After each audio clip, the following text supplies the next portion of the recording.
नेपालमा कोरोना संक्रमणबाट एकै दिन 196 जनाको मृत्यु, 8203 जना संक्रमित थपिए। काठमाडौँ उपत्यकामा 2635 जनामा कोरोना भाइरस संक्रमण पुष्टि। दोस्रो लहरबाट बालबालिकालाई बचाउन 7 प्रदेशमा बाल अस्पताल बनाउन सभापति शेरबहादुर देउवाको माग। निषेधाज्ञा पुनः पालना, मास्क नलगाउने व्यक्तिहरूलाई कारबाही गरी 6 लाख जम्मा।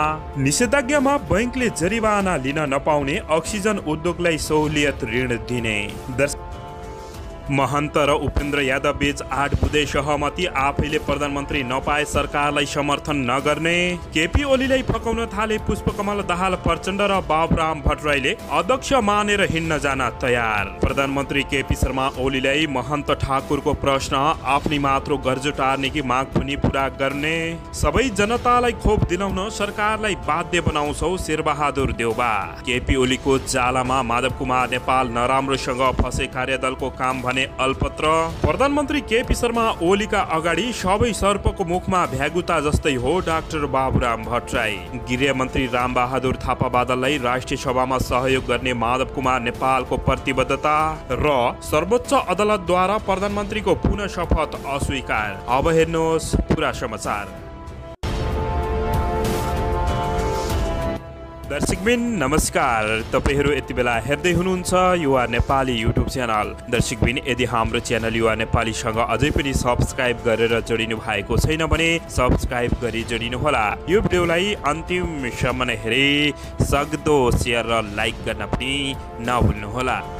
दर्शकबिन, नेपालमा कोरोना संक्रमणबाट एकै दिन 196 जनाको मृत्यु भएको छ। स्वास्थ्य तथा जनसङ्ख्या मन्त्रालयले मंगलबार साँझ सार्वजनिक गरेको विवरण अनुसार हालसम्म नेपालमा मृत्यु हुने कोरोना संक्रमितको संख्या 5411 जना पुगेको छ। पछिल्लो 24 घण्टामा 8203 जना कोरोना भाइरस संक्रमित थपिएका छन् भने यो सँगै देशभर सक्रिय संक्रमितको संख्या 1,14,529 पुगेको छ। पछिल्लो 24 घण्टामा 6891 जना कोरोना भाइरस संक्रमण मुक्त भएका छन्। यो सँगै कोरोना मुक्त हुनेको संख्या 3,53,414 जना पुगेको छ भने नेपालमा निको हुनेको दर 74.6% रहेको मन्त्रालयले जानकारी दिएको छ। दर्शकबिन, यसैबीच पछिल्लो 24 घण्टामा उपत्यकामा थप 2635 जना कोरोना भाइरस संक्रमण पुष्टि भएको छ। स्वास्थ्य तथा जनसङ्ख्या मन्त्रालयका अनुसार उपत्यका 3 जिल्लामा गरी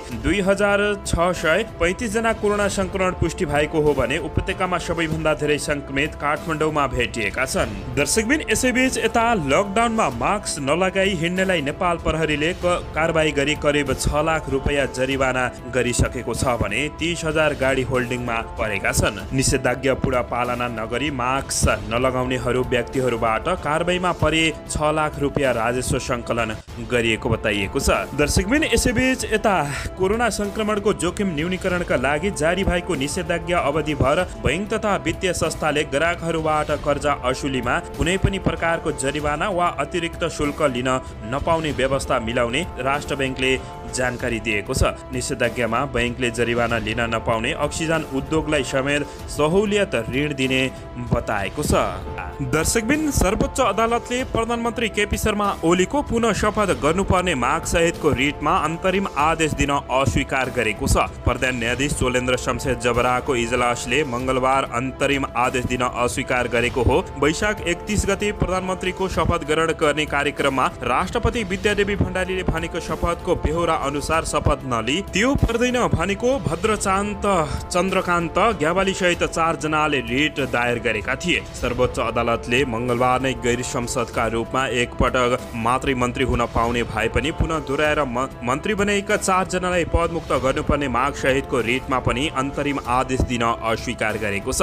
गैर संसदका रूपमा एकपटक मात्रै मन्त्री हुन पाउने भए पनि प्रधानमन्त्री ओलीले 7 जना गैर संसदलाई दोहोऱ्याएर मन्त्री बनाएको भन्दै पदमुक्त गर्न रिटमा माग गरिएको थियो। प्रधानमन्त्री केपी शर्मा ओलीले संसद नहरनु भएका गृहमन्त्री रामबहादुर थापा, ऊर्जा जलस्रोत तथा सिंचाई मन्त्री टोपबहादुर रायमाझी, आपूर्ति मन्त्री लेखराज भट्ट, शहरी विकास मन्त्री प्रभु शाह, खानेपानी मन्त्री मरिचन्द थापा, श्रम रोजगार तथा सामाजिक सुरक्षा मन्त्री गौरीशंकर चौधरी र युवा तथा खेलकुद मन्त्री दावा तामाङलाई शपथ खुवाएका थिए। सर्वोच्चले दुवै निवेदनलाई अग्राधिकार दिँदै 15 दिनभित्र महाधिवक्ताको कार्यालय मार्फत लिखित जवाब पेश गर्न आदेश दिएको छ। दर्शकबिन, यता नेकपा एमालेका वरिष्ठ नेता माधव कुमार नेपालले राष्ट्रिय सभाका उम्मेद्वार रहेका गृहमन्त्री रामबहादुर थापा बादललाई सहयोग गर्ने प्रतिबद्धता व्यक्त गरेका छन्। मंगलबार नेता निवास कोटेश्वर पुगेर गृहमन्त्री रामबहादुर थापा बादललाई राष्ट्रिय सभाको निर्वाचनमा आफ्नो तर्फबाट पूर्ण सहयोग रहने बताएको उनका प्रेस सल्लाहकार किरण भट्टले जानकारी दिएका छन्। बादलले राष्ट्रिय सभाको उपनिर्वाचनमा आफूलाई सहयोग गर्न नेता नेपाललाई आग्रह गरेका थिए भने जवाफमा नेता माधव कुमार नेपालले राष्ट्रिय सभाको निर्वाचनमा आफ्नो पूर्ण सहयोग रहने बताएका हुन्। त्यस्तै आजको भेटमा पार्टीको आन्तरिक विषयमा समेत छलफल भएको जनाएका छन्। बागमती प्रदेशको राष्ट्रिय सभा सदस्य उपनिर्वाचनमा एमाले गृहमन्त्री समेत रहेका बादललाई उम्मेद्वार बनाएको छ। यता माधव कुमार नेपाल पक्षले भने नेपाली कांग्रेस नेकपा माओवादी केन्द्रको गठबन्धनमा हिमलाल देवकोटा उम्मेद्वार बनाएका छन्। पार्टीभित्र विवाद उत्पन्न भएसँगै नेपाल पक्षले अन्य दलसँग समझदारी गरेको थियो, तर अहिले एमाले भित्रको विवाद समाधान उन्मुख छ। यसअघि एमाले बादलको पक्षमा मतदान गर्न सोमबार पार्टीमा हेप जारी गरिसकेको छ। दर्शकबिन, यसैबीच यता जनता समाजवादी पार्टी जसपाले आफैले सरकारको नेतृत्व गर्न पाएमा मात्र सरकारमा सहभागी हुने निर्णय गरेको छ। यसैसँगै हाल प्रतिनिधि सभाको ठूलो दलको नेताको हैसियतमा प्रधानमन्त्री बनेका केपी शर्मा ओलीले विश्वासको मत लिन बाँकी नै रहँदा जसपाले प्रधानमन्त्री ओलीलाई विश्वासको मत नदिने स्पष्ट पारेको छ। मंगलबार जसपाका अध्यक्ष द्वय महन्त ठाकुर उपेन्द्र यादवले विज्ञप्ति जारी गर्दै तत्काल सरकारमा नजाने र आफूले सरकारको नेतृत्व गर्न पाए मात्र सरकारमा सहभागी हुने बताएको छ। जसपाले आफ्नै दलको नेतृत्वमा सरकारमा जाने बाहेक राष्ट्रिय सहमतिको सरकार गठन हुने भएमा पनि सरकारमा जान सकिने निर्णय गरेको छ। तर गठबन्धनमा बहुमत जुटाएर बन्ने सरकारमा भने जसपा सहभागी नहुने बताएको हो। यदि यो सहमति कायमी रहने हो र आफ्नो नेतृत्वमा वा राष्ट्रिय सहमतिको सरकार बिना जसपा सरकारमा नजाने हो भने नयाँ सरकार गठबन्धनको विकल्प कठिन हुनेछ भने यसअघि चर्चा चले जस्तै जसपा अध्यक्ष महन्त ठाकुर प्रधानमन्त्री बन्ने वा प्रतिनिधि सभा विघटन तर्फ जाने कुरालाई पनि बल दिएको छ। पार्टी सरकारमा सहभागी हुने र नहुने सम्बन्धमा व्यापक तर्क वितर्क एवं अड्कलबाजीहरू भइरहेका बेला तत्काल हाम्रो पार्टी सरकारमा सहभागी हुने छैन। जनता समाजवादी पार्टी नेपाल सरकारमा सहभागी नभई प्रतिपक्षमा नै रही आफ्नो भूमिका निर्वाह गर्ने पार्टीको नीति र निर्णय यथावत कायम राख्ने उनले विज्ञप्तिमा जारी गरेको छ भनिएको छ। तर राष्ट्रिय सहमति वा आफ्नै पार्टीको नेतृत्वमा सरकार बन्ने अवसर प्राप्त हुन सक्ने अवस्थामा भएमा सरकार गठन गर्न अगाडि बढ्न सकिने समेत बताएका हुन्। दर्शकबिन, यसैबीच यता प्रधानमन्त्री केपी शर्मा ओलीलाई नै अध्यक्ष मानेर पार्टी एकीकरण गर्ने र ठूलो कम्युनिस्ट पार्टी बनाउन प्रचण्ड र डाक्टर बाबुराम भट्टराई यति बेला प्रधानमन्त्री केपी शर्मा ओलीलाई फकाउन तर्फ लागिरहेका छन्। माओवादीका शीर्ष नेताहरू पनि एमालेमा गएका र आगामी निर्वाचनमा खस्कदो जनविश्वासले परिणाम राम्रो नआउने विश्लेषण गर्दै ओलीलाई अध्यक्षको रूपमा स्वीकारेर अगाडि प्रचण्ड पनि तयार भएको स्रोतले दावी गरेको छ। एकीकरणको प्रस्तावमा हिँडेका प्रचण्डदेखि डाक्टर बाबुराम भट्टराईलाई अहिले ओलीको चरको आलोचना गर्न छाडेका छन्, तर यस विषयमा ओली, प्रचण्ड र बाबुरामले कुनै पनि प्रतिक्रिया दिइसकेका छैनन् र औपचारिक निर्णय पनि भएका छैनन्। तर स्रोतका अनुसार डाक्टर बाबुराम भट्टराई र प्रचण्डले कम्युनिस्ट पार्टीको एकता र एकीकृत पार्टीको अध्यक्षको रूपमा ओलीलाई स्वीकार गर्ने गरी छलफल चलाएको स्रोतले दावी गरेको छ। यसैबीच प्रधानमन्त्री केपी शर्मा ओलीलाई फकाउन पुष्पकमल दाहाल प्रचण्ड र डाक्टर बाबुराम भट्टराईले थालेका छन् र प्रधानमन्त्री केपी शर्मा ओलीलाई अध्यक्ष मानेर समेत हिँड्न तयार हुने बताइएको छ।